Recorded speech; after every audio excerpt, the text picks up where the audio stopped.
So the investment unfortunately started. It was 75k investment and 9 back-to-back trades. I lost it. I set a 10% drawdown limit on the account. 9 trades back-to-back gone. And that was using my parents' money. My confidence was obliterated at that point. I mean, absolutely shattered.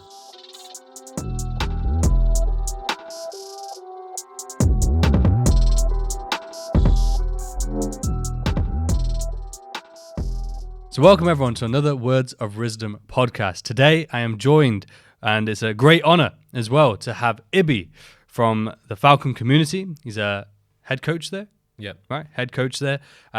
He's come all the way down to London, not for this podcast, funnily enough, though that would be an honor, of course. But he's very, very busy today, which I'm sure we'll talk about as well, and over this next few days. But welcome, yeah. Welcome. Thank you. Ibby. Nice to meet you after 5 years. After 5 years, yeah. We were just saying that we followed each other for, about 5 years now. And, we've seen the journey, viewed the journey. We've spoken here and there in terms of like a few conversations, but normally it's just words of support, words of encouragement. Yeah. And that's the beauty of social media, I guess. Yeah. Even though we live in the same country, we probably should have met a while ago. Well, I know. I remember you mentioning as well, as I spoke about to you, that you wanted to start your own podcast thing. That was 4 years ago. No, was it 4 years? 3 years ago? Roughly, yeah, around. So it's finally coming to fruition, which is great. That's it, man. And you're doing similar as well. Yeah. It's amazing, honestly. I love it because that's it. It just shows a sign of growth. It shows we're sticking to our word. Yeah. It's a big thing. But, I know you.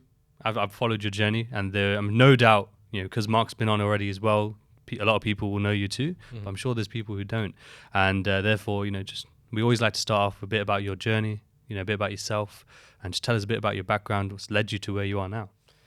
Yeah, so I'm 22 years of age, even though I may not look it, I look a lot older. I did not know that, to be honest. I'm 23 soon. Started trading when I was 16, so this is late 2016. I had a cousin who's, at the time he said he was a trader, but he was actually a senior trade manager or something for a broker, and under the risk management section.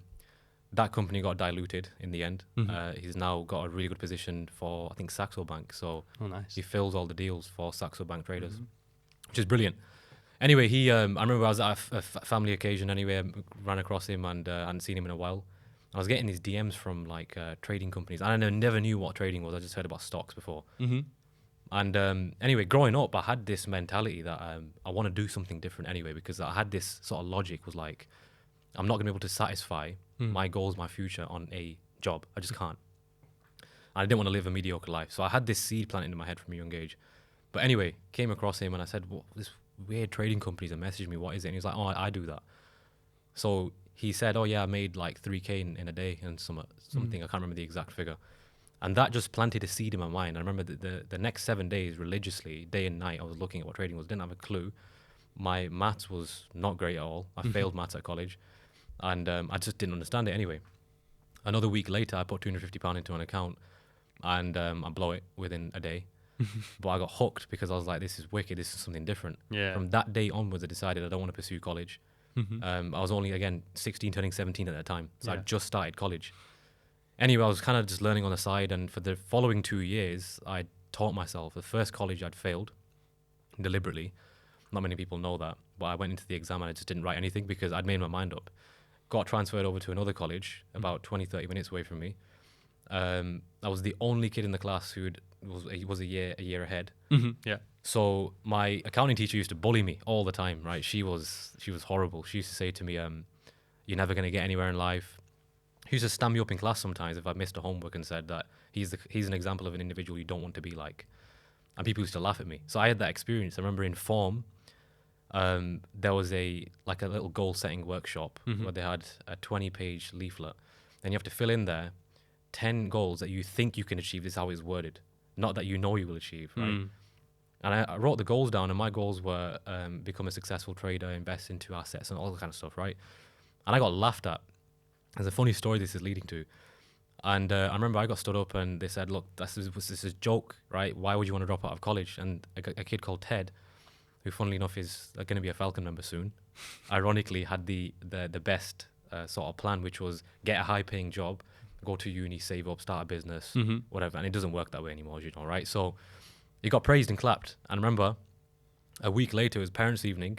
I heard the same things from the teachers I've always heard. He's got potential, he never uses it. As soon as I turned 18, I left. And I was in this careers advisory section for about 2 hours.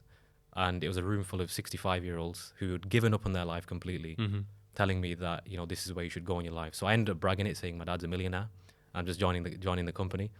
And that was the only way out. So I remember walking out of that college, and I looked back and I was like, right, this is it. And it felt amazing until I got home, and I was scared. I was like, I'm on my own now.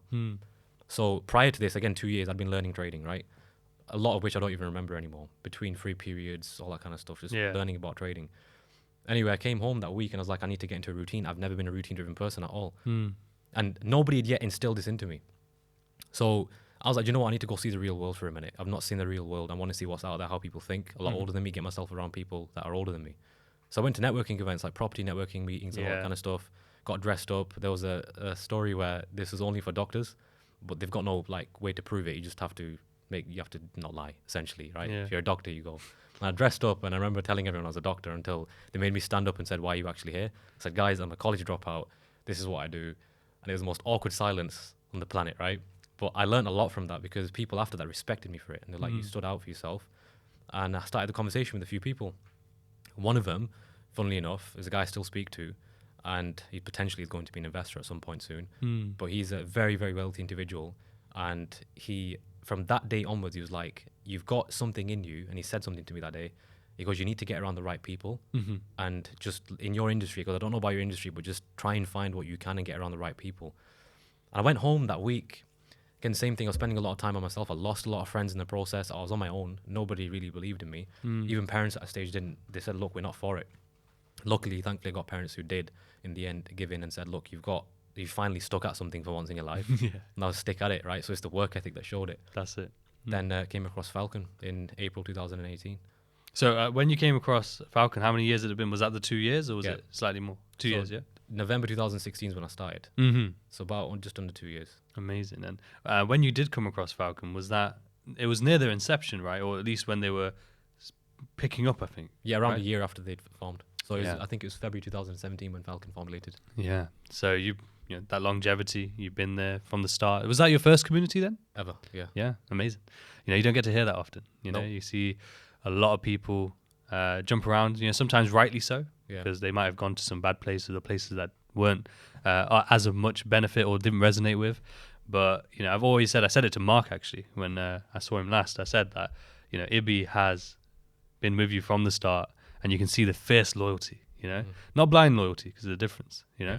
You got that fierce loyalty, and I think you've definitely, again, I didn't know how old you were. I literally thought you were probably my age, not even because you look older, but because you know the mind has been shaped. You know, the habits are there. Funnily enough, people used to say it to me when I was your age as well. I remember I was 18 and this guy who was older than me said, "Oh, I thought you were 30." I'm like, I don't know how to take that. I don't know how to take that. I didn't have a beard at the time either, so I didn't know how to take it or not. But no, it's incredible, man. Honestly, incredible. And how much would you say? I have a feeling that you kind of had a different mindset anyway, based on what you just said in terms of the process going through college and then sticking to trading even without the community by yourself. But how much would you say being part of a community like Falcon, having Mark as a guidance and a mentor, how much does that shape your mindset and your growth as not just in trading but just as a human being as a whole? Massively. Honest to God, and I'm not just saying this because I'm on here or this is going to go out to the public. Genuinely speaking, and I said this to him when I joined, I was like, there'll come a time where I will scream your name from the rooftops when I hit my milestones. I was like, I'm going to make an oath that I'll stick to that. I remember saying that. It's actually on one of my posts as a comment. Still there. And it's changed my life so drastically because it's like people don't value proper experience, right? There's a difference between somebody who's just got experience. They might have got the experience the incorrect way. Someone who's actually got the experience, right? He's built his wealth through many different means. And so he is in a position that I want to be in, right? And I saw that from the get-go. And there's something about Mark, I think he touched on his podcast as well. He's very cultural. Obviously, his mother's side is from Syria. So he's got Eastern tradition in him. So I was like, this is very, very odd for a traditional British man to have these cultural values, right? It is, yeah. And that I just gravitated towards that instantly. He valued family, like how he moved his parents onto his own land. Like that kind of stuff resonated with me so much because he had plans of that before it even happened. And he spoke of that many, many years before he even did that. I was like, this clicked. And I felt professionalism for the first time because I was looking around at many different places to go to and they were very highly priced. Obviously, I'd come out of college, no job. Yeah. I got denied an apprenticeship, which I'll talk about in a second as well. And for the first 6 months, 8 months of my membership, I had to clean cars to fund for my membership. But I valued it so much because I was like, right, I'm putting in hard work for it because I know this is going to change my future. And the reason I knew that, a lot of it was blind belief as well, was the fact that I tasted professionalism for the first time. How these people actually care. Now, there's a lot of stuff that happened from that, right? There was a period which I'll chronologically talk about late into 2020, where, you know, there's always going to be times where people dip in and dip out and they screw with your head completely, which they did for mine. Absolutely. Yeah. And I had to use a lot of critical thinking, which I talk about so much. Critical thinking is very, very important. If we don't have that as a trader, we're screwed. And I learned that off Mark. You got to think critically. You got to think, right, so let me sit in the middle and look at both sides and we think which one is going to satisfy the most logical answer. And you don't use other people to cloud your opinion, to distort your opinion. You come up with your own opinion based off of logic, and a lot of people don't do that anymore, sadly. Right? But that's what's kept me here. And one thing that I've never broken, I never will, is my word to somebody. If I give that, I know that it's the most disgusting trait to have, is disloyalty. I can't be disloyal. I just can't do it. Unless the other person screws you over, it's different.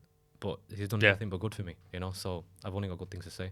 No, 100%, man. And even though I've only met him the one time, obviously I've observed him for many years as well. That's probably how we came across each other, because back then I wasn't consistent yet at that time when you probably were joining, and we probably crossed paths around that time on socials. But, you know, I saw his community, same thing. You could tell straight away there was not only the professionalism, but actual genuine care and activity. I would probably say, and I said it to Mark, the same thing, that Falcon, I think, were probably one of the first, if not the first, trading styles to be clean in terms of the analysis and technical analysis. Before that, a lot of it was heavy indicators and heavy, you know, loads of different confluences and chart patterns, you know. So even then, same thing, you know, clean chart analysis too, and then quality of content, you know, so consistent as well. You know, a lot of people, they will have a period of, you know, a week or two of doing a webinar or doing a video, and they'll slip off because they just get lazy with it. The motivations aren't in the right place. But I think, if anything, not only back then, all those years ago, they set a very high standard, but kept, you know, have increased the standard over the years, if anything, because, you know, you've got, what's it called, Rewired, right? Yeah. You got Rewired, you got, I think, loads more content-wise. You got, obviously, you're a coach now as well, and there's other coaches too. So it's absolutely incredible. And I think, you know, it's always a testament, a great mentor and a great community, when the intention is correct. As you say, you know, the foundation is built on actual experience. It makes a massive, massive difference. Oh, huge difference. Huge difference. And it's the fact also that he's always stayed true to what he said. And any student can go back in time and actually see this on webinars. There was a point 3 years ago. I remember I said to him, I had a friend of mine who's pretty well connected. He goes, oh, there's going to be some laws that potentially get passed down on retail traders about trading investor capital. So it's going to become not essentially illegal, but there's going to be a harder process to get that. And I asked Mark, what's your opinion on this? He goes, don't worry, you got it. This is 3 years ago, right? 4 years ago even, sorry. He goes, don't worry, we've got that sorted. At some point in the future, I'm going to have a fund, make my own, and it's going to be licensed capital. And it happened. And that, to me, I was like, right, he's stuck to that, which is a big thing to form your own in-house prop firm. You know, and many other things. And so I always believe that students are a reflection of their mentor and vice versa. So if he's not displaying humility, he's not consistent in his actions, then the people who are high performers within that ecosystem are not going to be a reflection of that either. You know, and so I've always gravitated towards that. I'm like, I am who I am because of him, and I'll openly say that. You know? And so it kind of goes back to that back to your story you were talking about earlier with the doctors, right? Yeah. Who told you to get around the right people in your industry, and that's exactly what you did. Yeah. You know, was it a long process to come across Mark, or was it random? What was it? So what happened is I went on YouTube and I searched some trading thing. I can't remember exactly what it was. And I came across a guy, I won't mention his name on here, and he was a Dutch person. He was about 16 years old at the time. I was 18, right? So he was 2 years younger than me, and I saw him trading these charts. And I was like, wow, this looks clean. Same as you just said, right? I was like, this is the first time I've seen it, because I was used to seeing support and resistance indicators, EMAs, all that kind of stuff. So I said to him, where do you trade? And he mentioned Falcon. And I remember YouTubing Falcon. And there was a video of Mark in a Lamborghini. And I was like, this is not good, right? But I was like, you know what, let me try it out. I was like, at the time it was £57 a month. This seems too cheap. Funnily enough, after I joined, it just became £97 a month at that stage. Yeah. But I was like, this seems too cheap, because I was used to seeing like 2.5, 3K a course for like 3 days or 6 months or whatever. I was like, I can't afford this, but let me try it. I tried it for a month and I was hooked for the very reasons that you mentioned, right? And I remember the first month that I joined, jumped on a call with another student, and I said to him, how does it work? Like, how am I going to actually make money? Right? Because I thought in my head, if I've got 1,000, 2, 3, 4,000, that I can scale up on that. He was like, you can't make nothing on that. He was like, what you do is you build a track record, like 6 to 12 months, and get an investor. And this was May time this time, right? May, June. I was like, all right, wicked. I'm going to set a target for the end of the year, 6, 7 months. I'm going to have a track record. So let me just get profitable results. Yeah. And that unfortunately did happen, right? And I wasn't ready for it at all. Now I was in a state of mind to rush getting investor capital. So my dad, he's a refrigeration engineer, right? So he goes to many different people's houses and stuff. He meets all sorts of people. Some people with a lot of money, and some people with the opposite end of the spectrum. So he came across a guy who lives about 20 minutes away from us. His house has its own postcode, right? And then you already know. So let's put it that way. That's it. And my dad said to me, look, he's interested. I spoke to him about you and stuff. And he goes, he wants to meet you. So I was like, I'm seeing dollar signs everywhere now, right? So I set it up with him as a loan contract. So essentially, if he loans me 100K as an example, I, as interest on paper, give him 15% back at the end of the year. He pays his tax on that, whatever. I take my take, right? I tried selling it to him for 3 months. Eventually, he was like, cool, we'll start something. Yeah. He says, I've got a network of people. If you just tell me, or show me, sorry, that you can make money, even on a small amount of money, think about what I'll tell my friends who've got more money than me.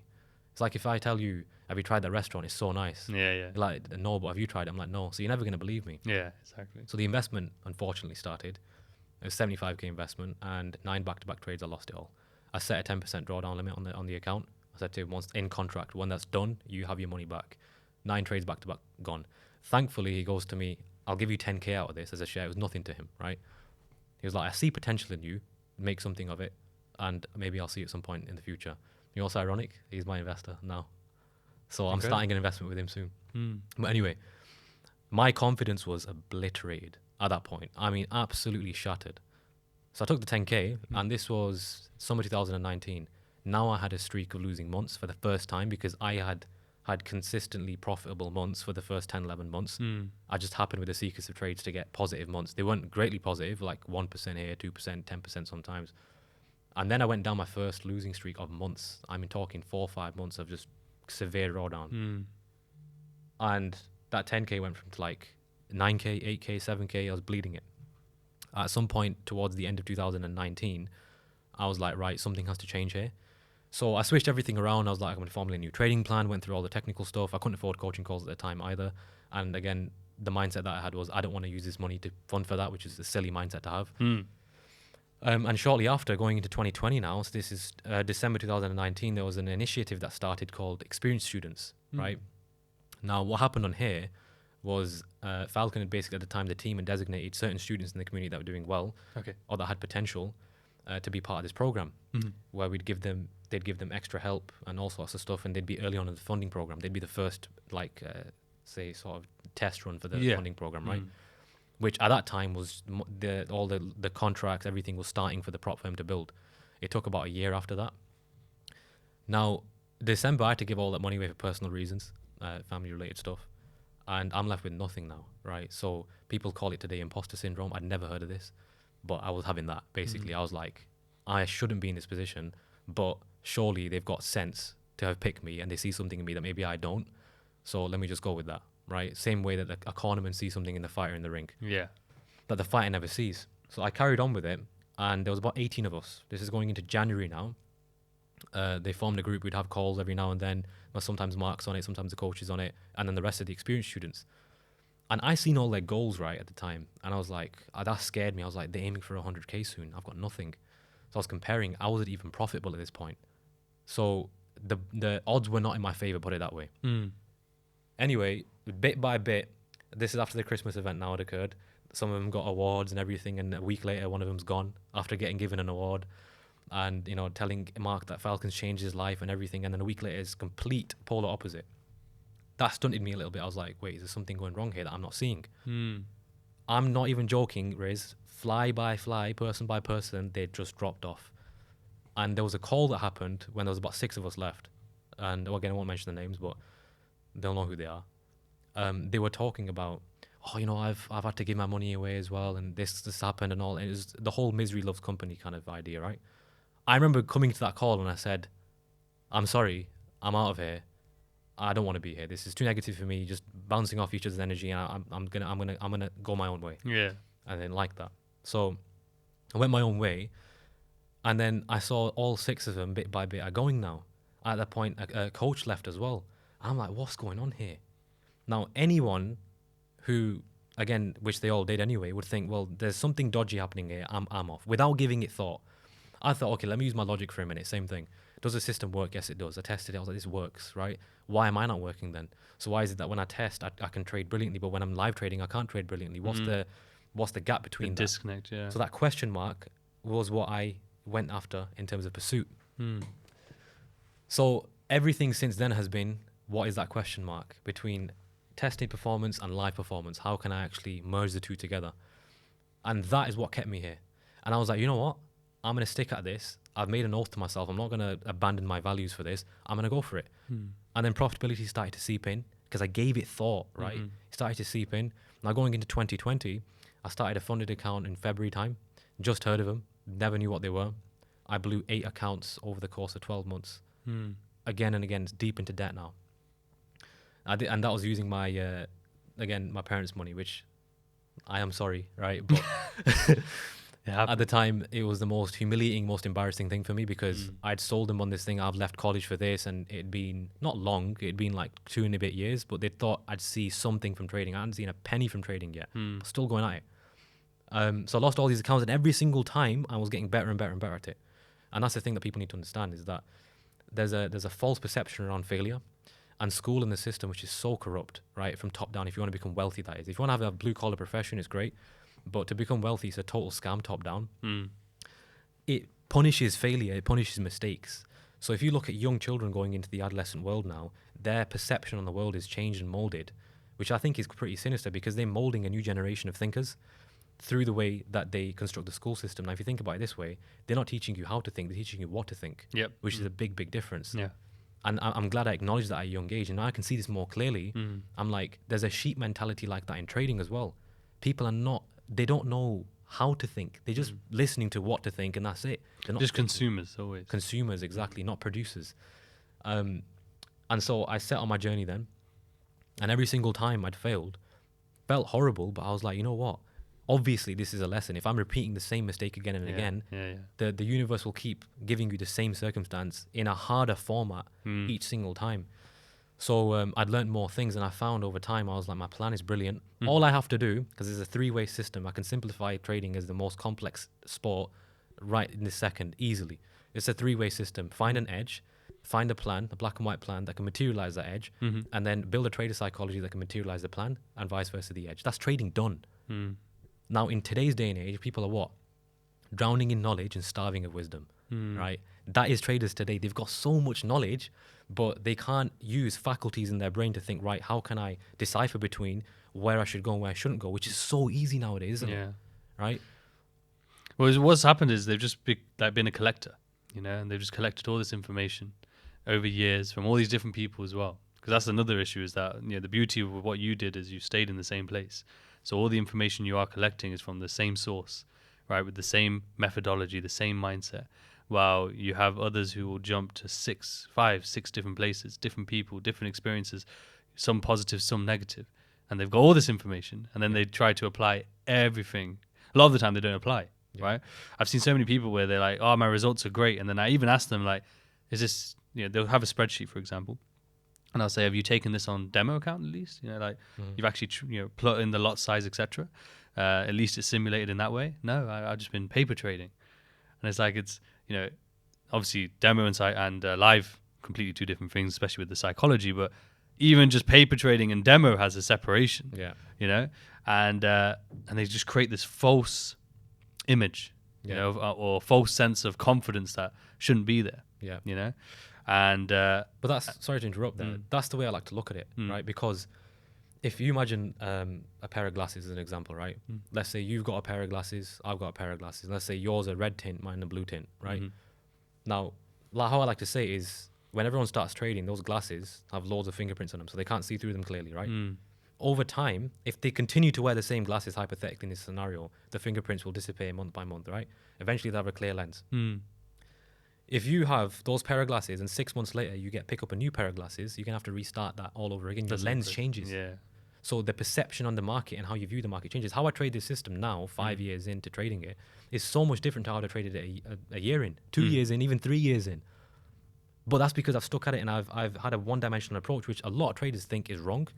I think to have a one-dimensional approach and have not a closed-minded, but to have a tunnel vision approach with your system is the best way. I think so, yeah. Block out all the exterior noise and just attack it. And you'll find the same system, you'll spot certain intricacies in the market over time that you wouldn't have originally seen. Exactly, yeah. You know? It's giving yourself that time to actually notice the patterns. Notice, again, because we all have our own perception.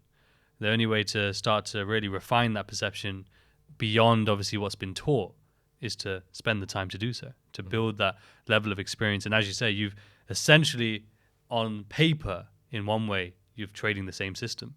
But in terms of the detail and your understanding, it's two different, it's black and white. 100%. And it's so true. And just to pedal back a little bit, I want to ask you about, college, right? You said that you dropped out of one, you had to go to another one. The reason you had to go to another one, was it because of, the pressures from family of wanting you to go down that sort of route? Or was it just, I can't imagine, obviously, if you failed the first one on purpose, that you wanted to go again. So was it the family? Yeah, it was family. Again, they didn't know I'd failed on purpose. Of course, yeah. I don't even think they know to this day, actually.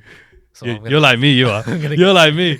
I do the same way. I did stuff in the past and I tell them 10 years later because of the statute of limitations. That's what I'm outside of it's it. settled at that point. That's it, yeah. The damage is done. That's it. But yeah, they said, look, you at least do something, because the mindset was, if you have something to your name, at least you have something to fall back on, right? Yeah. Which is a complete scam, top down, all of it. It's not true. You can't build wealth. I was looking at yesterday on a webinar, funny enough, with the students, a take-home pay calculator.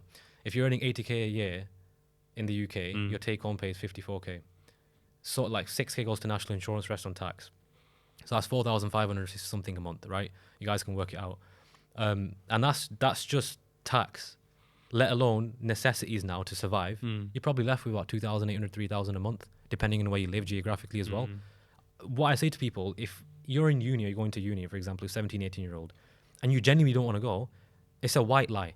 If your parents are pressuring you, tell them, yeah, I'm studying, I'm doing fine. You've got, let's say 5 years in uni, right? From 18 to 23, most courses.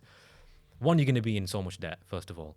Secondly, you're not going to likely build a network of high-profile individuals. You just won't. Yeah. It's unless you go to Harvard or Cambridge, these kind of areas, right? Secondly, you're not going to be learning a high-performance, high-income skill set. You just won't.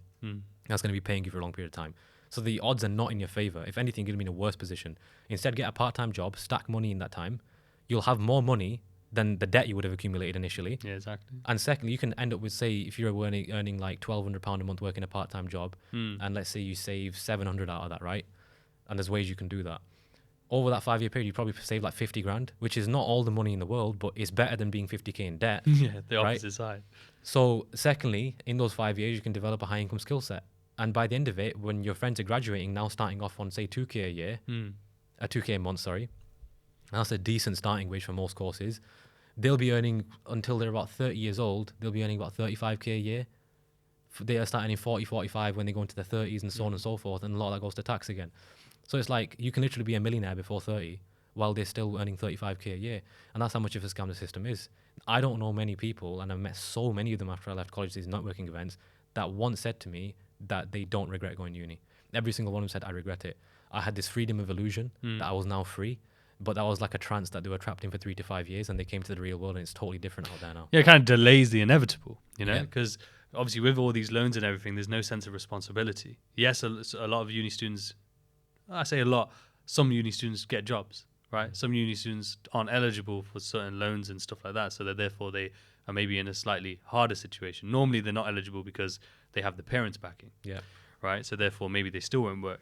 So there are the uni students who will work, and still have to build responsibility, but it's still delayed. I've always said that hardship, as we all know, hardship creates, well, it's up to us if we take that hardship and then use it to build ourselves. But the more responsibility we can take, the earlier the better, because it's only going to shape you. It's inevitable. You know how they say, like, you gotta, if you obviously got a good parents and supporting parents, you at least probably have about 16 to 18 years of free trial in life, where you're not really got that responsibility or bills. If you're blessed with a good situation. But after that, obviously, university then kind of gives you this period, as you say, where it's like another extension, where anything is adding an extension with then a cost at the end of it Yeah. that you then have to hold for whenever 10, 20, 30 years. Yeah. And if you do start making money, suddenly now they're taking it back. 100%. But yeah, you're right. It delays the inevitable in that sense. And It's a slow sinking ship. yeah, and I was lucky I didn't go, right? Yeah. I was lucky in the sense that I did 1 year of sixth form. But I just knew it wasn't for me, and I made it. My mum came on the podcast. We talked about it ever so slightly, but I said I made a deal with her. I said, "Give me 12 months." Yeah, the 12 months became 24, 36, and so on. Yeah, and so I was lucky in that sense that she gave me. We always had this thing when I was growing up that I would pitch ideas. You know, it's like if I wanted a video game, rather than her just buying me a video game, she would say pitch it. You know, so I'd have like, let's say there's 4 games I wanted. I'd have to pitch the games like a Dragon's Den. You know what I mean? Like why this game? Why should she even think about doing it? So it was good in terms of instilling these different mindsets. So I was very blessed in that sense. Yeah. But like, obviously in our culture, and to be fair, a lot of people have these family pressures, you know? And so was it difficult for you to kind of have, not convince them, but like to be able to push ahead with your vision? Very. I'm blessed with the fact that they're open-minded, especially my dad, which I'll talk about in a second. But on the way home, I remember from this parents' evening, right, where I was like, no longer for me anymore. It lasted about 6 months, this conversation, from that day onwards. But in those 6 months, I was still cracking on with it. I wasn't feeling sorry for myself, thinking, oh, they don't believe in me. I'm not going to do anything. I'm going to wait for their approval first. I remember saying, I said, kick me out of the house if you want. I will go to the library, live on the streets, and I will learn. I will happily do that. And I think they saw the conviction in my eyes. And they're like, there's no pushing him aside. Right, and that was difficult. And I remember I said something funny. I'll ask you this as well. What's your favorite food? What's my favorite food? I know there's plenty to choose from, but there's too many. There's too many to choose from. I'd probably say steak. I was gonna say the same. Right, steak. Right. So let's say steak. Now, would you have known that steak's your favorite food if you'd been eating potatoes and cucumber your whole life? No. You wouldn't know that, right? Now, what does school do? This is what I said to them, and this was the turning point. I said it gives you a dish with cucumbers, tomatoes, potatoes, lettuce, or whatever, right? Bland foods, I know, but different dishes. And it will tell you, you should try cucumber because of this, this, and this, and it'll convince you a falsely perceived passion that you think you have, yet you don't. It's the only choice that you've got. So people don't know that. People think, I'm being so open-minded. I've got so many options to choose from. They're being open-minded within a small confine, which is the issue. And they don't see that there's many other dishes out there to try. Yeah. So how are they going to know what their real passion and purpose in life is if they're trying one dish? How would you know steak's your favorite if you don't be trying potatoes and cucumbers your whole life? Yeah. And I said that and it made sense. There's a million ways to make $1 million nowadays. There's so many ways to make money nowadays. It's literally impossible to not become a millionaire if you're in the right environment with the right people. And trading, I would argue, above all the high-performance skill sets is the hardest.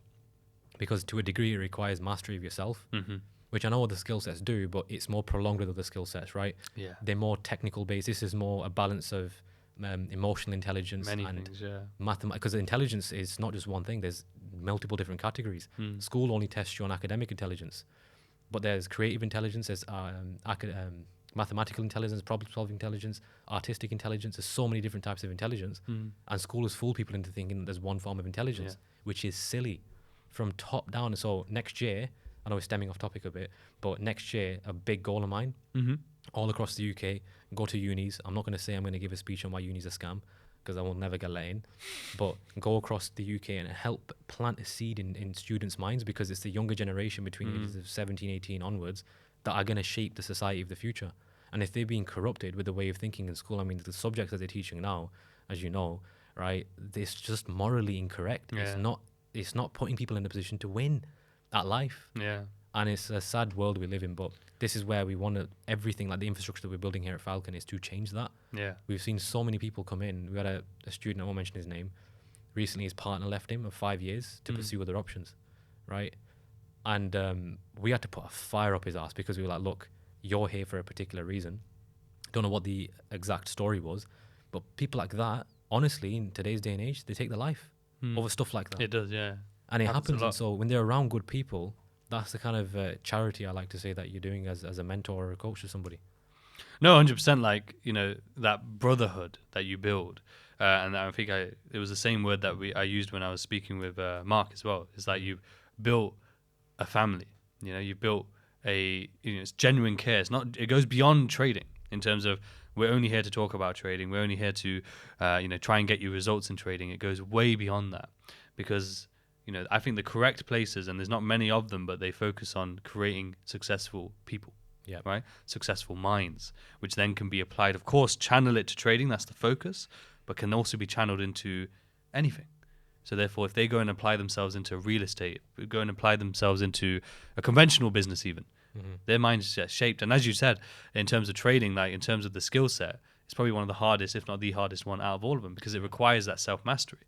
While others, you don't need to master your emotional intelligence, for example, to still be successful as an F1 driver, for example. I don't know too much about F1, but you still have to master other things, right, and be consistent in other things. But in terms of that emotional control, trading demands it. And it's funny you mentioned that. I've been posting, as you know, for a very long time, right? And we've stuck to the organic growth, etc. So it's been good. But I recently started making like some more polarizing content. Yeah, the first time ever. I thought maybe make some polarizing stuff. Make some bit of controversial topics. And I made one reel. It literally this last two weeks, I think, posted. It's done nearly 600,000 views. And all I say in it, and this is why it went viral, Forex is easy. I didn't say Forex is easy. I said Forex lifestyle is easy. So once you have the skill set, then the lifestyle is easy. Meaning, being able to have the freedom to wake up, say check the charts, trade for 2 hours a day. Maybe your setup prepares, you take it, you win or lose. I didn't go into detail because it's 20 seconds, right? But look the amount of people who commented on that, like, you're bullshit, you're lying, it's not easy. But already it's limiting beliefs, number one. Yeah. And two, they're not even, and this is where it kind of touches back on what we were talking about earlier, where everyone's just looking at the surface, just looking at the surface. But they didn't even listen to the words. It's like once you have the skill set, after that. You get rich quick after that. Exactly. But that is the learning the skill set. Yeah. That is, it could be a year, it could be 3 years, it could be 10 years, whatever. Yeah. That's not easy, but they didn't listen, right? And it's just interesting how, you say all the right things properly, and we focus on, the skill set, the mindset, the, what you have to work through. Yeah. And nothing, very stable, neutral sort of views, if you will. Yeah. As soon as you say something that pisses people off, and it calls them out on their bullshit or their limiting belief, most importantly, wildfire. 100%. Wildfire. Which many people have. Many people have that, and society is poisoned with that. It's a disease. Yeah. It really is, and that's why I say the world hasn't been progressing. People think it is. People think, medicine's the best it's ever been. No, it's not. Why is the world full of more sick people now than it ever was? Ever. People used to die younger back then. That's the excuse they always revert back. Yeah, they do, yeah. But the lives that they did live were so much more satisfying than the lives we live now. So the medical system's finished, especially in this country. And I'm not being a pessimist, but it's just an observation, right? The police system here is screwed. So if you're not in a position where you have a skill set, like trading as an example, you're not fluid, you're not dynamic, you can't move around, you can't go places. If something happens there, people think the world wasn't going to get locked down, and it did. Yeah, it did. I'm not going to say too much. I don't want to get your podcast banned. No, don't right? worry. But there's not as much. You can't be dynamic. So a skill set like trading is going to require so much. I didn't mention as a part of the process of leading up to this stage, it was March 2019. The month before that, what happened is I broke my laptop. Long story as to how it actually broke, but I went down a losing streak. Not the right reaction to have, and I threw my laptop, and it broke anyway. A month later, I remember I told my mom about it, and she was like, we'll sort something out. We couldn't finance a laptop at the time. I remember I only found this out like 8 months after, that she sold her engagement rings to get me a laptop. Wow. And she's had them engagement rings for like 25 years at that point, right? She'd been married a long time. And I was like, that set a fire in me. I was like, there's no way now that I can astray from this path now. That's like sealed it now completely. If she sold her engagement ring, she must believe in it. Even though she's never actually said it, that's a sign to me in her way of communicating that she does believe in me. And that from that day on, nothing. And that was March 2019, right? So this is before all the experience things happened. So I already had this mentality going in, and I don't care what you lot do. You can go fail, succeed. I don't care. At the end of the day, I'm sticking at it. I have to make it work. And I think when you have that do or die mentality, it literally becomes impossible to go astray. But there is situations, like you said, people are around the wrong people and they're around the wrong community. They find that their mentor, whoever they're learning off, is not actually feasible enough to actually teach them. And they may realize that. And it's never a fault of the system, right? Especially nowadays, it's very, you'd have to be deluded, I'd say, to come across a breakout strategy off the top of the back end of an ad on YouTube, right? For $5. Yeah. Like, you have to be genuinely silly for that. But most places now teach effective systems, great systems to trade. But the problem is, as you said, people can't hack the fact that trading is actually really simple. And that's what makes it difficult. Yeah. Is how simple it actually is. And you just got to stay consistent. That's it. Well, it's just that discipline, you know? And one thing I definitely wanted to touch on with yourself is the fact that you are still young now. Yeah. And obviously when you were going through that process of, convincing, not even convincing, but like you pushing for what your vision was, not having the support. But I feel like potentially, and you'll be able to tell me, like, was your mindset still different in that stage when coming across trading? Was it already different at that point? Had parents shaped you in some way? Did you kind of put yourself outside the box growing up, for example? So like for me, I was, my mother instilled a lot of good mindset and principles into my mind already, probably subconsciously too, growing up. And then also, rather than listening to, say, conventional music and watching conventional TV shows as a teenager, I was watching documentaries. I don't know why, but documentaries and if you will, woke music, talking about atrocities in the world, etc. And therefore, I made that choice at that time, which then shifted my mindset, kind of, because you're very adaptable, moldable at those years. So how about with yourself? Was it something that you actively did? Was it an element of both? Yes. So this goes back to before I was born for a second. It's how it all leads into it, how my family's structured. So my dad's side of the family is from East Africa. Oh, amazing. So they originally migrated from India to East Africa. This is in the 60s. My grandparents, right? My granddad was a really wealthy man, not inherited. He worked for it. He, I don't know exactly what business they had in East Africa, but I don't know if you know about Idi Amin. I've heard the name. Have you seen The Last King of Scotland, the movie? I haven't, but I heard the name. I think it's from there, yeah. So he was a really bad dictator. Kicked out all non-blacks from East Africa. He did a deal with the British. A long story, but he's a dictator, right? He was like a very treacherous, vicious guy. Gave everyone 90 days to leave, otherwise they'd be killed. So they had to leave all the assets and businesses behind. They actually had to smuggle money here, but they came to the UK in 1972. My granddad starting off cleaning bathrooms. Worked his way up, built a massive refrigeration company where they would wholesale refrigeration containers. They had 3-4 containers of their own. They were doing very, very good. At that time, clearing out 50, 70, 80k a month profit. Wow. In the 80s, which was even now a huge lot, amount, right? Yeah. So anyway, they did that, and he built that for 10 years. Unfortunately, he never invested into assets. He wasn't financially smart in that sense. Yeah. So he was very generous, same as me, and I feel like I've inherited a lot from him, even though I never met him. He died in 4 years before I was born, 1996. He passed away from cancer. He had lung cancer. And anyway, he built it up, and he was very generous. Like I said, he would give his brothers houses, cars, everything. They had Porsches, they had all sorts of stuff. Yeah. The Mercedes SLs at the back there, the big cars. They were doing very well. Anyway, he passed on in 96. I was born in 2000. And what's crazy is my grandma actually lives with us as well. My dad keeps her with us, and she says that you're exactly the same as him. You look the same as him, right? So he must have been a very good-looking guy, of course. Right? Definitely. You look exactly the same as him. You're tall. You've got the same eating habits. You've got everything the same. He was very, very talented at art. No one's ever taught me art. You're very good. You're very good at art. Yeah, I've seen. And all sorts of stuff. So anyway, growing up, and he was the person who broke the poverty chain in the family prior to me, right? Now it's really weird how I'm going to be the person who breaks that poverty chain. And it's insane, right? They always say you're the black sheep in the family, so to speak. So growing up, what I'd seen was my dad struggling a lot, right? He had some problems with business partners that he had. They didn't serve him well, put it that way.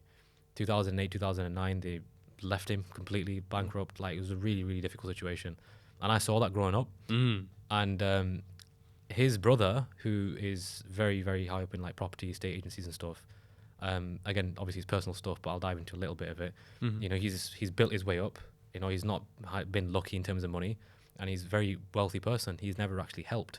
So there's been that polarity. When I've seen that sort of quarrel, because my dad's been the mature one since the beginning. He's always put his foot forward and said, look, we need to fix this, because there has to be unity in the family, because children will then resemble what they see from their parents, whether they like it or not. That's going to happen. So how the household structure is really, really important. So I saw that, and I was like, no one's treating my parents right? And that pissed me off a lot, but in a good way. So this is when I was 10, 11 years old. I was like, we we didn't even have like money to get school meals. Like it was really, really tough time. My mum wasn't well. She has a heart condition. She's thankfully better now. You know, my dad was away for a long time in Africa doing some rice container business. I didn't see him for a while. So I went through high school. So this was like shaping you, proper. Shaping the mindset, yeah. Yeah, and I had to become a man at a young age.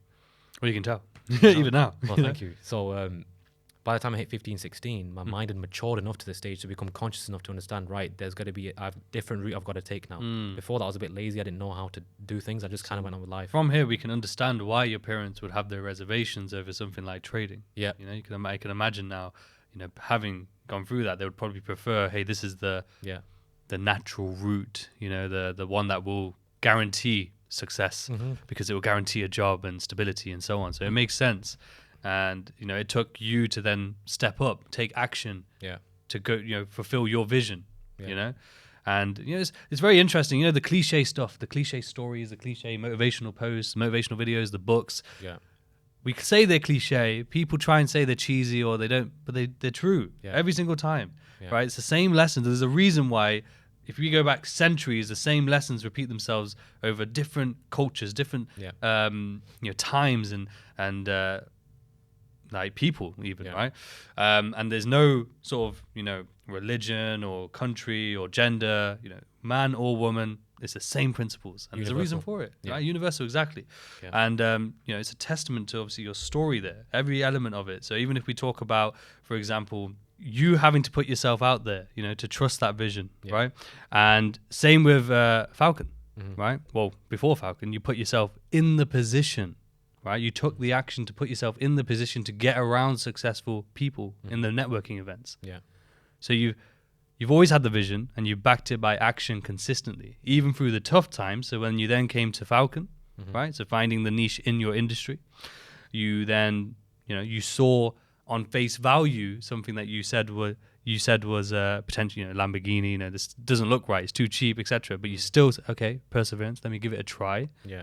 You've now seen it. You know, you've then seen the level of professionalism, everything. Then you stuck to it, right?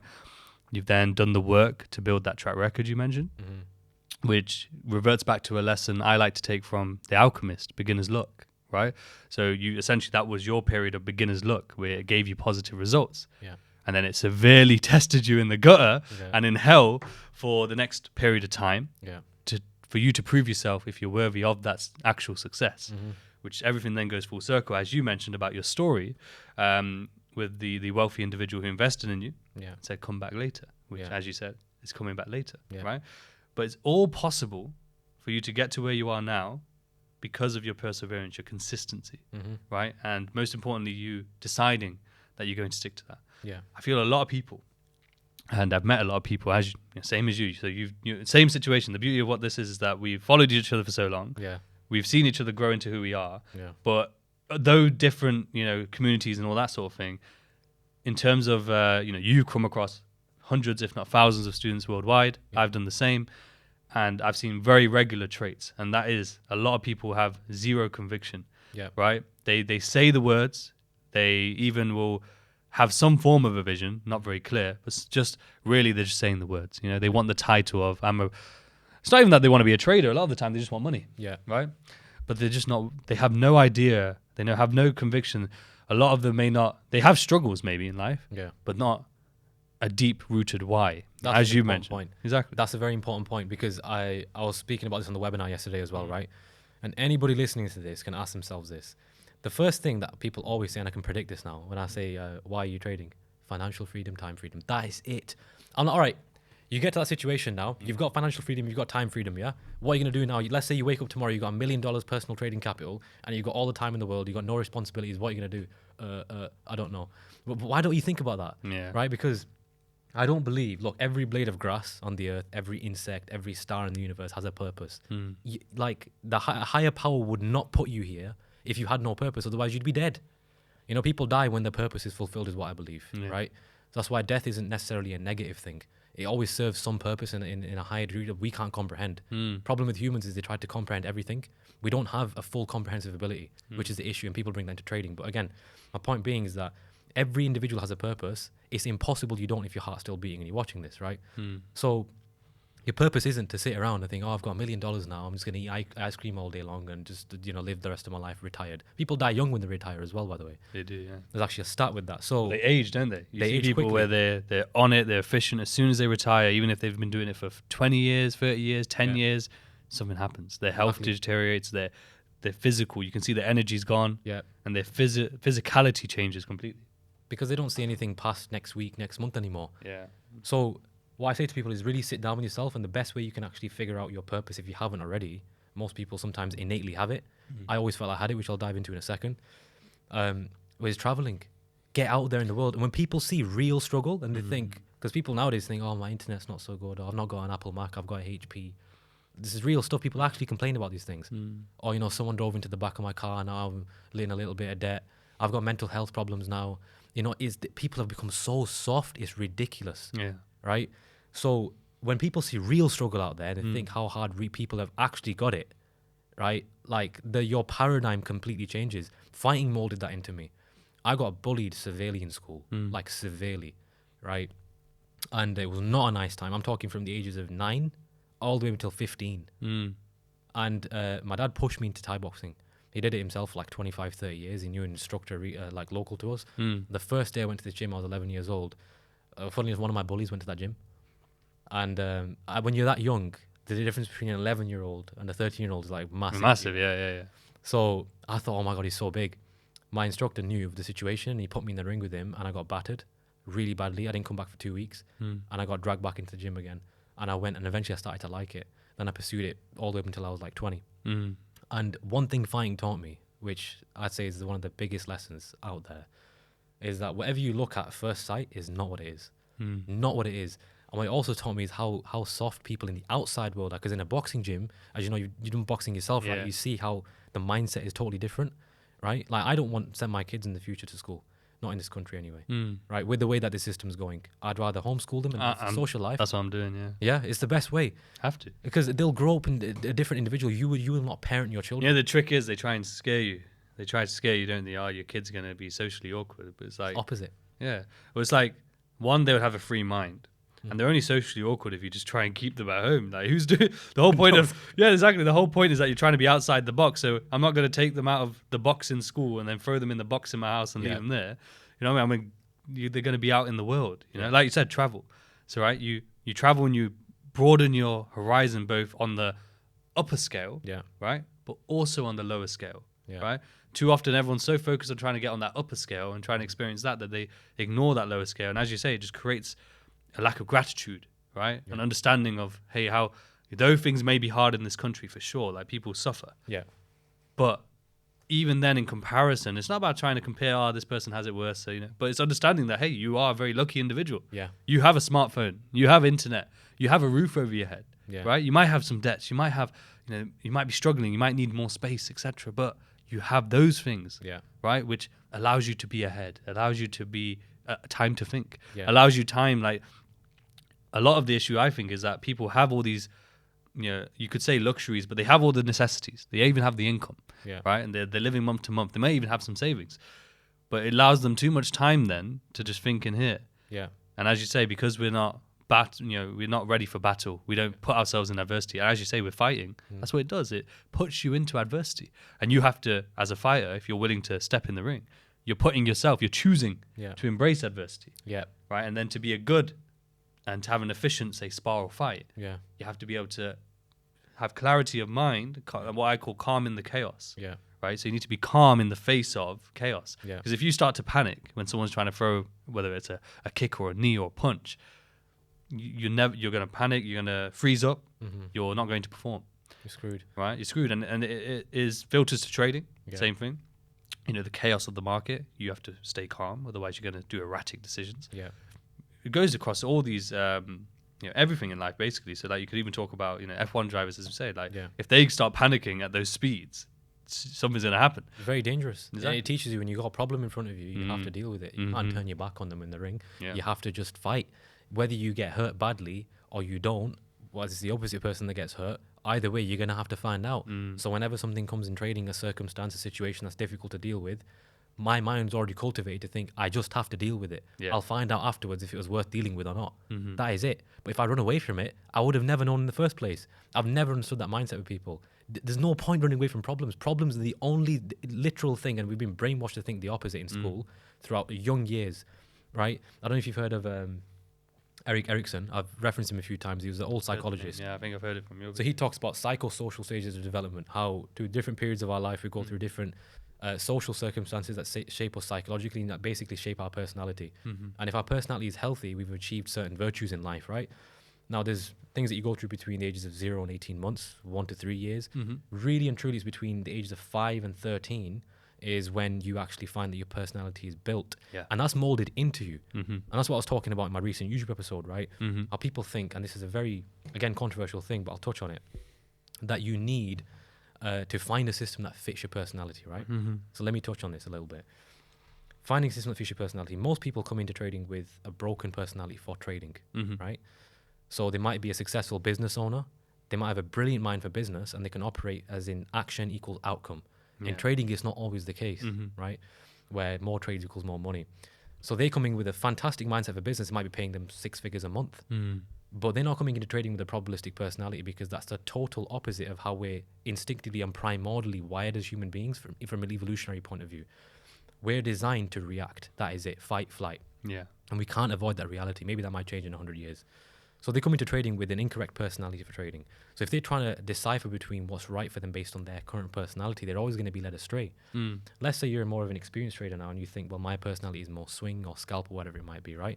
People have misconstrued that for being personality to actually lifestyle based. A lot of people that go for swing actually do that because their lifestyle is more occupied and they don't want to be the charts as much.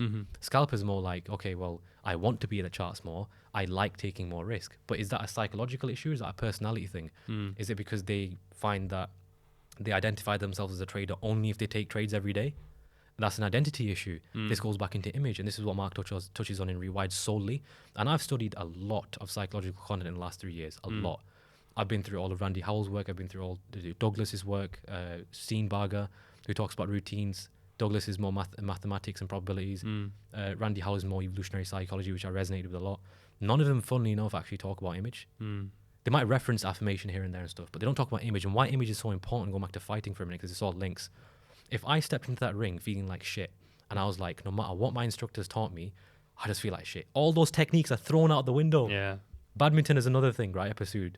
I played at county level, got really high. I was the youngest county champion ever in Lancashire at 17. And I was coming up against guys that were twice my age, but I had this weird thing in me. I was like, I don't care if I lose. At the end of the day, if we're starting 0-0, I've got a chance to win. Of course, yeah. And so that image was there. And that's why I did very well. Now in trading, if people have this image of, oh, I need to trade more to make more money. I'll give you an example.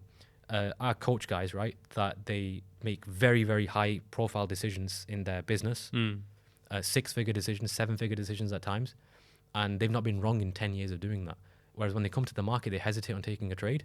And one of them I was speaking to said, oh, well, when Mark breaks down a trade, I don't hesitate. And I said, that's because you're not held accountable for the mistake. Yeah. And he goes, that's so true. Because he gets paid a lot of money for not making mistakes. So to him, being wrong is making a mistake. So go unwire that. The opposite side of that are people who don't hesitate, like myself in the past, who would impulsively trade because they think, well, more equals more money. Yeah. And they think fast, me doing it fast is going to get me there faster. It's actually the opposite. The more you try to get rich slow, the quicker you'll get rich in trading. Yeah. Right? Which is the key thing there. So there's two polarities of personality, but all of it I shifted by image. Do you believe that, all right, cool, if I don't take a trade in the week, I'm not a trader? Do you believe that if you do take a trade that you're a trader? Most traders, as you know, patience is an action in itself. It's the most powerful action to have as a trader, deploy. So there's so many things around that. So personality, closing my point off, I find that it's another scapegoat for people. Last year we had it the year before that as well. We had people saying, oh, it's true discretionary system. Wrong term to use, right? You got to use your discernment as a trader, and you got to have a decision-making faculty. Every trader has to. If I followed my plan, mechanistically, I'd lose. I have a plan. It's how I follow it. If I have 3 instruments on watch that day, as an example, and I think, right, how do I choose between all these 3? I can either split my risk 3 ways, or I can think, right, one is higher risk and one is lower risk. That's an element of decision-making and discernment. I've got to come to a conclusion at the end of the day. These people can't decide what to eat at the restaurant, right? And it's a commonality. So, what was I saying on that? Yeah, so personality. Okay. Now we shift forward from that. Let's say you're more of an experienced trader now. You're more vetted. Yeah. You have more of a gauge now in your life to think, right, I'm naturally going to have a more busy life. Is my system dynamic? Most people are trading an extremely rigid system, which doesn't have any flexibility. It's facilitating them to trade one time frame or say one session and then that's it. They might have a lifestyle in the future that they can't trade that session. So is your system flexible is the question. That's the only gauge I would say to look at before people pick a system is its flexibility. That is it. Other than that, if it's got an edge, you're fine. Yeah. And so that was one excuse one year. The next excuse was, oh, my psychology isn't great. But they didn't do enough technical work, deep technical work, logical technical work. Every trader that I coach, this is so funny. They come with different problems, right? Categorically, you're in 3 stages. You're not profitable, you are profitable, and you're profitable at scale. There's only 3 categories in trading. Each category has a simple solution to fix their trading. It's like a holistic approach. If you're not profitable, it's because you've not got an edge yet defined in either a plan or some sort of format. I look at their plans and they're finished. So I create a new plan for them. They follow that for 4 weeks, right? And anybody can try this. Follow your plan for 4 weeks. Just follow it. Forget about trade quality. I get them in the habit of following the plan first of all. Once they're in the habit of doing that and they've achieved that, stage number 1 out of 2, stage number 2 is teaching them how to follow it well now. So the setups that you take have to come from the plan. But now you decide, if I've got 10 setups in a week that are shaping up, you don't have to take every trade. The lion doesn't have to eat every gazelle that's running past. It's got to pick one, find one, and eat one. Yeah. So I'm like, I'm going to teach you how to pick that one trade and stick at doing that. The next stage is now applying that on capital. So then I get them to apply for an account. Now we'll work on psychology. Then we work on their nervous system, right? Stress responses, because your stress responses in backtesting, which is another thing here, right? You're getting me juiced up now. Backtesting, another thing that people think that they need to become successful. Your backtesting results in your live trading are totally different, as you know. So your stress response when you're testing is night and day different to your stress response in live trading. Yeah. Your brain's an adaptive machine. It will adapt. So if you're now training your brain to operate majority of the time in a simulated environment, what's going to happen when you hit with real stress now in live trading on large capital? If people don't see that initially. So they think, well, I'm testing, identity again. They think, well, the more work I'm doing, the more qualified I am as a trader. Yeah. That's why a lot of people do it. They don't know why they're testing. And it doesn't give you confidence to click the trigger. It gives you confidence that your system works. Yeah. It doesn't give you confidence to actually pull the trigger in the moment. Yeah. But see, we live in the Cartesian paradigm, which is known as everything has to be quantifiable, everything has to be logic, truth, reasoning, left brain thinking solely, half brain traders, I like to call them, right? They'll sit there and think, well, surely if the more data that I have, the more confident I'll get. If that was the case, we'd have millionaires everywhere. Yeah. But it's not the case. So how have you experienced that as well? Like trading at scale, making decisions at scale, that you found clicking the buy or sell button was a lot different to where it was when it was testing. That's the thing. So luckily for me, I kind of never resonated with backtesting, right? I understood the importance to, as you say, prove the system, prove the edge, see the edge. So I'd do an element of it. I'd never do like bar replay. I'll just go look at the confluences or the attributes of the edge, look for those, see the performance. But I'd always solely focus on the live testing. But I would do it obviously with like demo or smaller accounts first. But even then, same thing. It's like your pain tolerance is much smaller. That's what I refer to as the stress thing, the pain tolerance, right? Because only through experiencing the reality and building your pain tolerance up will you then be able to be able to handle both the drawdown, the entering. Because otherwise you will, as you say, have that hesitation because you build this false sense of confidence. You have this false sense of what your tolerance is like. Because you say, oh, I've tested 2 months worth of data on my edge and it's given me 60%. Oh my God, it's incredible. This is the best edge ever. I'm ready. I've done all this execution. As you say, live, whole different environment. You've adjusted your mind to this. So then when the reality comes along, the pressure gauge or the pain tolerance is so skewed that it feels more painful than it's even meant to be or ought to be because you've sort of set this bar lower than what it should be and what the reality is. And then now you have to go through a process where you actually experience the reality. And I think because a lot of people go through that period where they have those positive results, so kind of leading back to when you mentioned those building those positive results, then having that losing streak after probably felt 10 times more painful and worse than if you didn't have those positive results before.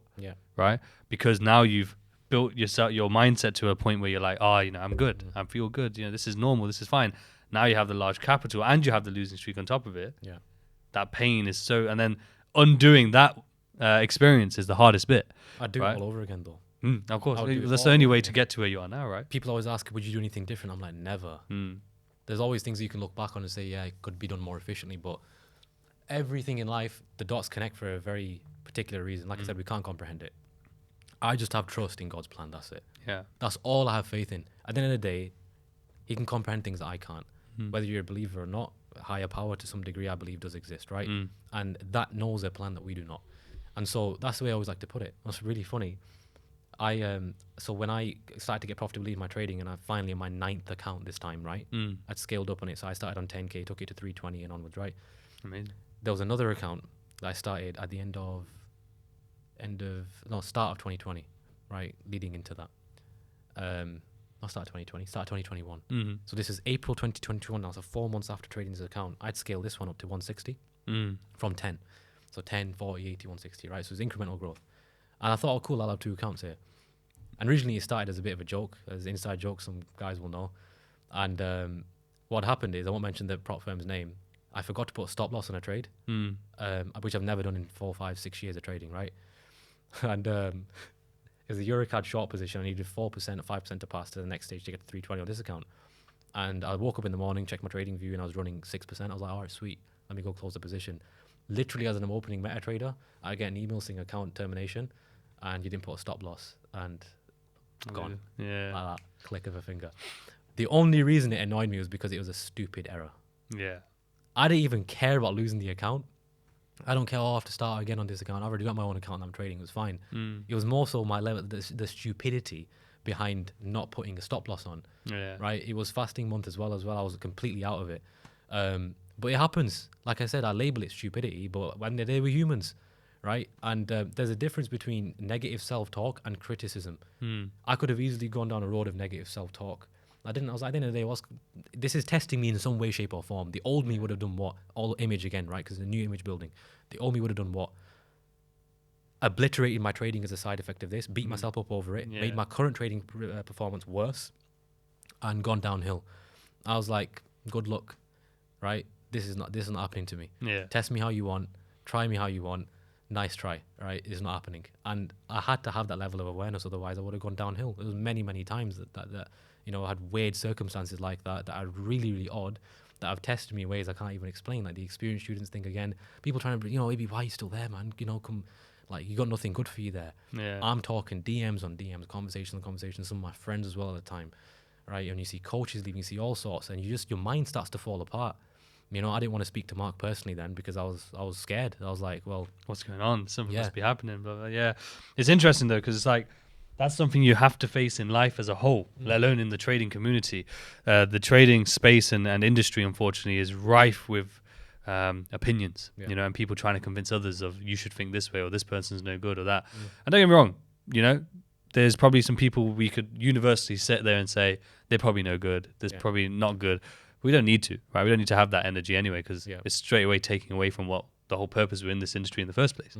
But, definitely I can understand that point because to be fair, back when I joined the company, it was a very, very similar circumstances happened. People were leaving and things were being said. So I tried to keep my head to the ground, but it wasn't really my place. Went to the company anyway. And then I experienced and saw things for myself for me to then judge for myself. Right. And that's where it's all about. Judge your own personal point of view. Don't allow people to seep in, just as we don't allow people to say, hey, your vision is no good, you shouldn't be a trader, or you shouldn't try that business, or hey, stop going to the gym, come to relax, simple stuff like that, right? Just as we say no to those people and we should say no to those people. I'm sure there are people who listen to those voices. It's our job to have our own mind, and stick to our own point of view. And if we don't have a level of insight just yet, get that level of insight, as you did, right? No doubt. Never judge what goes on behind closed doors. Exactly. Brought up to think. At the end of the day, whatever's going on behind closed doors, unless you see it with your own eyes, don't say anything. And I ran by that motto, and that's what kept me here. And it's the best decision I ever made. I've got the best network I could ever have dreamed of. Yeah. Even just to have Mark in my circle alone, honestly is like, it's the best. And I'm not saying that in a way of using him, obviously, but as a friend. No, it's mutual exchange, isn't it? Like, you know, I'm sure he's helped you grow, and then and there's been opportunity, but then also you bring so much to the table too at such a young age. So I can only imagine, say, in the next, well, you're 20 going to be 23, right? 23 in January, yeah. Amazing. So like next 7 years, say, by the time you're 30, it's going to be unreal. That's it. But, you know, that's why I'm so blessed that I've got this circle, this like R&D, right? Research and development. Yeah. You just got that there, right? Like if you want something done, you can have it done. Yeah. And there's, like you said, a mutual exchange. I see him as an elder brother. I really do. Like he's family to me, you know, and you can see it there as well. Like that's what I said to Mark last time. I said that, you know, Ibby has that fierce loyalty, and it's interesting to hear you talk about that situation actually. Yeah. Because as I said, there's a difference between blind loyalty and loyalty, right? Yeah. And you're fiercely loyal, but it wasn't blind. You know, you didn't listen to naysayers, and that's where, you know, the loyalty's there, but you also didn't just say, no, everything must be amazing. You know, you took your time, right? And you found out for yourself and you experienced for yourself. And through doing so, though, through that same loyalty, no doubt you were able to level up because of it as well, because you were able to then step in closer, right? Because you then had more trust for yourself, right? And I think it's so important, like having the right community, having obviously someone who can run a community. There's a whole different skill set, even outside of trading. That's a skill set in its own, being able to fester minds and be able to improve minds and keep a healthy environment. That's not something easy to do. So that's in a skill set in itself, and I'm sure you're doing that yourself now. You know, it's something that is not easy, right? It takes a lot of patience. You know, it takes a lot of patience. 100%. It takes a lot of work, right? It is essentially like a full-time job. Maintaining people, especially when all over the world, different time zones, different ages, different psychologies, different personalities as well. And you're trying to share a vision. And as I said, especially when you're doing it in the right way, where it's not just we're trying to teach you, you know, to be a trader, have this title of a trader. It's I'm trying to teach you to be a successful person, sovereign individual. Right? Exactly. Yeah, you know? And that's hard. That's not easy. It's very difficult. Like even just through coaching, I've seen it, and that's just coaching, not mentoring, which are two different things, right? A coach is more technical, skill based, etc. Yeah, help them out with certain things outside of trading as well. But a mentor is like they're a life coach, right? So I'm like, this guy has to have his shit in check. If he doesn't, and 2-3 months later he's telling me, oh well, you know, it was nice knowing you, man. Like I would feel so betrayed. Like imagine, like I said it funnily enough in the video, I was like, imagine if someone like Gary Vee turned out and said, oh, hard work, guys, no, smart work. You just can't imagine Gary Vee saying that. Imagine. Like it feels like such a betrayal. The whole narrative, because that's the interest. It's a good point. You know, when I was I went to the Conor McGregor fight with Alvarez. All right. When he did the 2 belts. And bear in mind, he just won the 2 belts, knocked him out. You know, this is at the height of his career before it all went downhill, right? He, at the end when he got his belt, he said, "I want to take this moment to apologize." As soon as he said apologize, though, there was a little pause. Right, and people were booing him. His own fans were booing him because of that very point. It's against the narrative, against the character. But up until that point, that was no apology, savage mindset. And then when he said to absolutely nobody, it was the loudest cheer I've ever heard in my life. It was such a savage moment, bro. But when he said that, you won't hear it on the cameras as much. Everyone was booing. Everyone was booing because of that exact point you said there. It was completely against the narrative. That's why, again, when he came and did that fight with Portier, the second one, and he was so nice. Right? He had Tony Robbins there, you know what I mean? Like, it did not fit the narrative, right? And then he switched. Then he went the complete polar opposite side for the third fight. And again, it didn't fit the narrative because now he's just changing character, you know? So it's completely true. That is why he is where he is. I mean, I'm not taking away from his success. He's a very successful person. I'll use Amir Khan and Kell Brook as an example. This is a really good example. Amir Khan has changed his trainer so many times. We went from Humphrey Harrison to next guy and all sorts, right? Kell Brook is stuck with the same trainer. And they've had a rivalry for a long time, right? Who won? Brook battered him. And anybody with the right mind with 2 brain cells that worked would know, they would look at that and think Brook's going to absolutely annihilate him. It doesn't matter what they were like in the Olympics. One guy stuck with one trainer and mastered his technique. One guy didn't. Right, and he jumped from trainer to trainer to trainer. It's exactly the same thing with trading. You know, you just can't like weather yourself properly if you're going everywhere. You just can't, you know. And so, it's what I say to people, that just just really slow it down for a minute and look at your journey for a second, look at yourself as a person for a minute and think, right, first of all, am I around the right people? If you're not, by all means, get out. Because if you're not around the right people, even if it's one person being your mentor or coach, whoever, you got to be around somebody who's got their shit figured out from top down. Not saying they never go through problems or difficulty, we're human, but they've got the main things figured out. They've got wealth, they've got assets, they've got businesses, they can give you life advice, which is far different, and they've been through it. That's why all these experiences, I'm so glad they happen. I've journaled every single one of them, every single one of them from day one. I've got so many years of journals that, again, I learned through Mark. And you can literally see like my handwriting trembling because I was that annoyed when I was writing certain things. Yeah. All the way from when I was in college and being self-taught, even before Falcon. And what I found is, at the end of every time I journal, I forgot I even did this. I would always write, "This will come to show in the future." And at the last meetup in London, I actually photocopied this because I just came across it the day before. And it was a page in my journal where I'd wrote, this was 2 years prior to this event, right? So this was 2 years ago, just when I was getting consistent. And I remember I went through some really difficult time. I wrote it down, journaled it, and I was like, 2 years from now, I'm not making this, so I'll show you this. 2 years from now, I will be telling people about this and laughing about it. And literally 2 years from then, In the meetup. it just came into fruition, and I was profitable at a stage and scaled up and all sorts, and it was different. Yeah. And it's so weird how quick things can happen. Time goes by really quickly. People think 2, 3, 4 years is long. It's nothing. You know, but that's the dangerous part about it. You can spend 2, 3, 4 years in the wrong place and you can ruin yourself. Yeah. People ruin their futures. And it's so sad. You know, like Mark's had to stay consistent with Sunday market breakdowns, midweek reviews. Everything, yeah. And he could easily get me or Abdul to do that. Easily, and we'd happily do it. Exactly, yeah. But he's like, I've got a strict discipline, have to stick in place. And that then inspires us to think, right, we've got to carry forth that discipline in our little ecosystem as coaches, That's right? it, yeah. And students reflect on that. And we tell our students, I tell my students straight away, I'm like, if you're moaning or complaining to me about something, I don't want to hear it. Straight up. I don't coach anyone who complains. And if they and they know that if they are going to complain about something, it's actually valid to complain about, right? To be, yeah. Like something traumatic's happened or whatever. And I teach them trauma is a really good thing, right? It's not a negative thing. Financial trauma, emotional trauma, it's the only way that you're going to learn. Lose more. Like, just lose, it's fine. There's You nothing know, wrong with it. the interesting thing you say there is that most of the people I've had on the podcast, especially the ones, you know, who have been doing it consistent now, Yeah. all share a very similar story of some form of trauma. You know, whether it was later in life or early in life, they've all had some form of trauma. Yeah.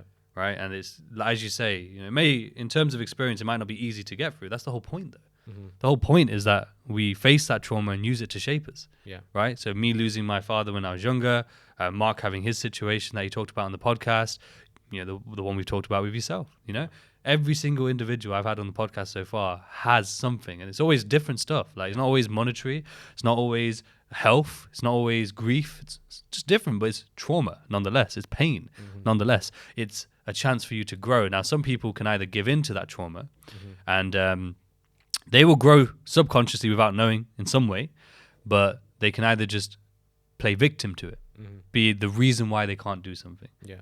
or the opposite. This is the reason why I will, like you did, right? As you said, you said that this is why, you know, you're, the mum selling the engagement ring. You know, that's your reason why. While some might be like, you know, I feel this pressure. Some people do that instead, the opposite. I feel this pressure because of this. Well, that's just an excuse. And it goes back as well that I wanted to touch on, because I know you said about your last YouTube video was the personality stuff, right? And you are right in terms of it's an excuse that people use for why I need to change this, I need to change that, make these drastic changes. There is a difference in lifestyle for sure. So if you know your lifestyle is different, so you can suit your trading to that lifestyle, okay, cool. But not to be like, you know, my personality doesn't fit this, so now I need to go over there, and all they do is keep changing, because your personality can change. Yeah. You know, who you are hopefully a year ago isn't who you are now. Yeah. Right? Especially 5 years your ago. personality is molded into in the first place. So it's moldable. We have a malleable brain. We can change it. It's procrastination. It's laziness. They don't actually want change the way that they say they want it, because they're scared of what that change will bring when it comes. You know, it's like people aren't scared of succeeding. It's what succeeding will bring that they're scared of. You know, and you deal with all sorts of stuff like that.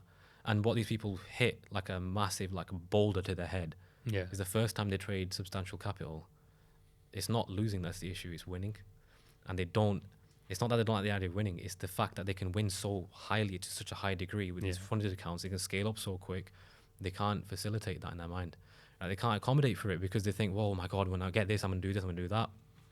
that alters the opportunities that you see in the market, because your state of mind is correlated to what you see in the market versus what you don't see. Yeah. So to find that neutrality, that equilibrium is very difficult. It's emotional intelligence again. I find dealing with winning is much harder than dealing with losses. Much much harder, because now because the majority of our journey we're dealing with losers anyway, because it's easy. But for the first time we win, we're like, oh my god, 2k, 3k, 5k, 10k. What do I do with it?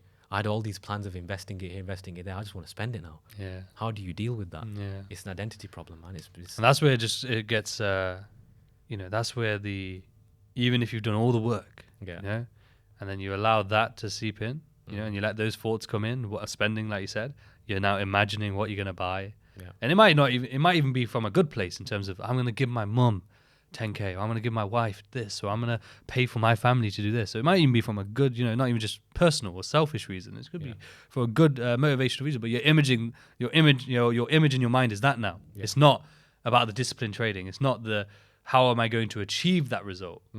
So the shift has happened. Yeah. And then suddenly you see this money going up, and then according to your trading plan, let's say for example you need to hold to 10%. For whatever reason, which, for example, let's say is 10k. Yeah. But you've just seen your trade go from 6k, pull back to 3. But now that image is there and it's fading away. Let me close this 3. Yeah. Bang, whole edge change now. Yeah. That's it. And that's where it starts. Yeah. But it's been an absolute pleasure. I'm going to have your YouTube channel. Any links will be in the description. Definitely check out the content, because it's detailed. It's not your, the same old stuff that you hear. That's for sure. And I enjoy watching it. I appreciate that. No, definitely. And I'm enjoyed to watch whatever future content comes out too. So make sure you check it out. And thank you for tuning in. Catch you on the next episode.